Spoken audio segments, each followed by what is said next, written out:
사랑이 많으신 하나님, 사랑이 식어져가는 이 시대에 저희들은 오히려 더욱더 풍성한 사랑으로 주님을 사랑하고 또 우리 이웃들을 사랑하기 원합니다.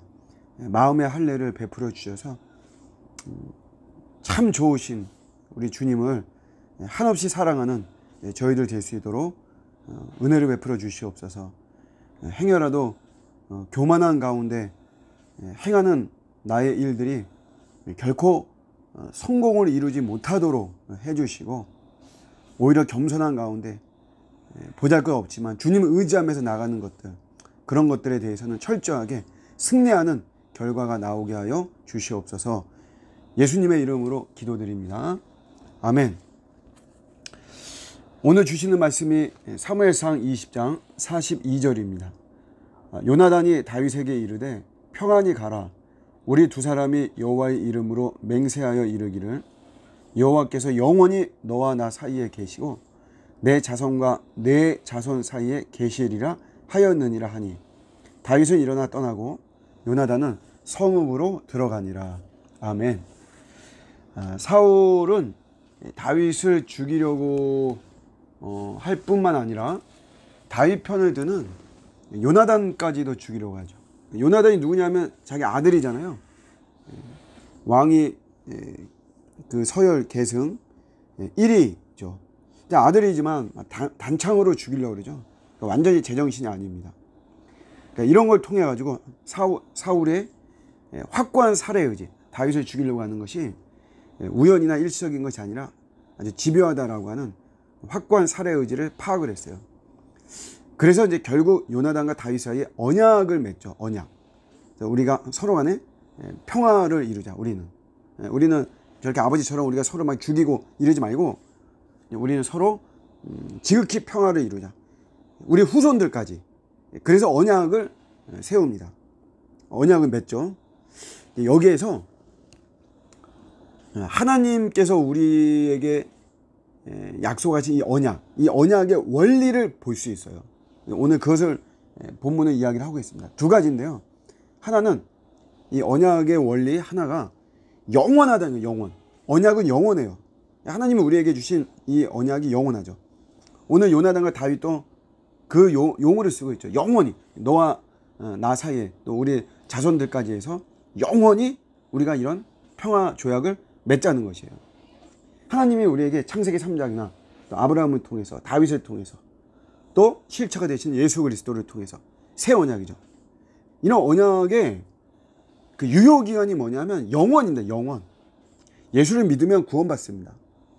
이거는 여러분 일시적인 게 아니에요. 뭐 경기가 좋을 때, 뭐 전쟁이 없고 막 이럴 때, 요럴 때, 그럴 때만 예수를 믿으면 구원받는다라고 하는 그런 일시적인 것이 아니고, 예수를 믿을 때 우리가 하나님의 생명이 우리에게 들어와서 하나님의 진노가 사라지고 구원받는 이 언약은 영원한 거죠. 영원한 거.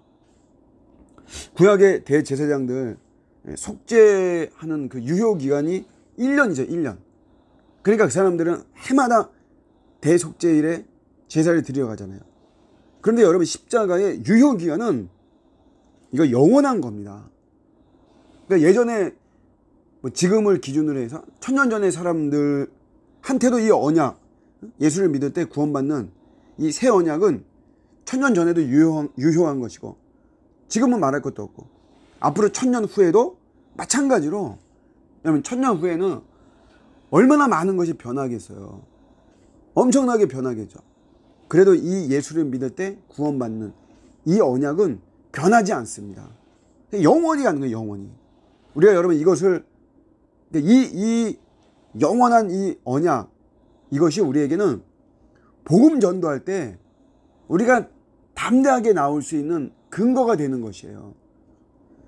일시적인 언약이 아니니까 영원한 언약이기 때문에, 그래서 복음을 전도할 때, 선교할 때 담대히 우리가 예수 믿으면 구원받는 이 언약을 선포할 수 있는 거죠. 또 하나는 이 언약의 원리가 이제 믿음으로 이것이 나에게 유효하게 되는 것입니다. 다윗과 요나단은 서로 알아요. 그래서 지금 평화 언약을 맺는 거죠. 여긴 좋아요. 그런데 후손들까지도 맺었거든요. 그런데 사실 후손이 뭐 1세대, 2세대 여기까지는 괜찮아요. 그러나 3세대 되면 사실 다윗이 누군지 요나단의 후손이 모릅니다. 다윗의 후손도 마찬가지로 요나단이 누군지 사실 몰라요. 우리가 오늘 이 시대에도 할아버지, 할머니 이름 모르는 경우가 많습니다. 뭐 안다고 해도 사실 뭐 증조부 이름 다 모르고 막 그러죠. 그러니까 다윗의 후손들이 마찬가지로 요나단의 후손들이 서로 모른단 말이에요. 그렇지만 우리 조상 다윗과 우리 조상 요나단과 이런 평화 언약을 맺었다. 이거를 이 후손들이 믿는 거죠. 믿는 거. 믿음으로 이 평화의 조약이 유효하게 되는 것입니다. 예수 그리스도의 십자가도 마찬가지죠. 나의 죄가 없으시고 죄를 알지도 못하시는 예수님께서 내 죄를 담당하셨죠. 하나님께서 이 아들 예수에게 담당시키신 거예요. 그래서 예수의 죄로 삼으신 것이죠. 근데 우리는 이거를 우리가 그 당시에는 없었죠. 우리가 2000년 전에도 없었고 우리가 갈보리 산에 우리 그 현장에도 없었고 그렇지만 우리가 하나님께서 그렇게 하셨다라는 거. 아들 예수에게 우리의 죄를 담당하셨다. 이거를 여러분 우리가 믿는 거죠. 믿는 거. 믿을 때 믿음으로 여러분 이 십자가의 언약은 유효한 것이에요. 믿을 때 하나님께서 우리를 의롭다라고 칭히 우리를 구원해 주시는 겁니다. 언약의 원리가 두 가지예요. 예수를 믿으면 구원받는다는 것은 영원한 것이고 이거는 믿음으로 되는 것이에요. 믿음으로. 다르게 되어지는 것이 아닙니다. 우리가 그 사실을 이미 2000년 전에 행하신 이 사실을 내가 철저하게 믿을 때 구원받는 이 언약이 우리의 삶에 유효하게 되는 것이죠. 그래서 우리는 언약 백성이에요. 언약 백성. 언약으로 살아가는 자들입니다. 이미 다 성경을 통해서 우리에게 주신 이 언약. 그거를 우리가 믿는 믿음으로 우리가 나아갈 때 하나님의 자녀로서 온전한 삶을 살아가는 것이죠. 늘 언약의 테두리 안에서 믿음으로 승리하는 저와 여러분들의 오늘 복된 하루가 되시기를 주님의 이름으로 축복합니다. 아멘.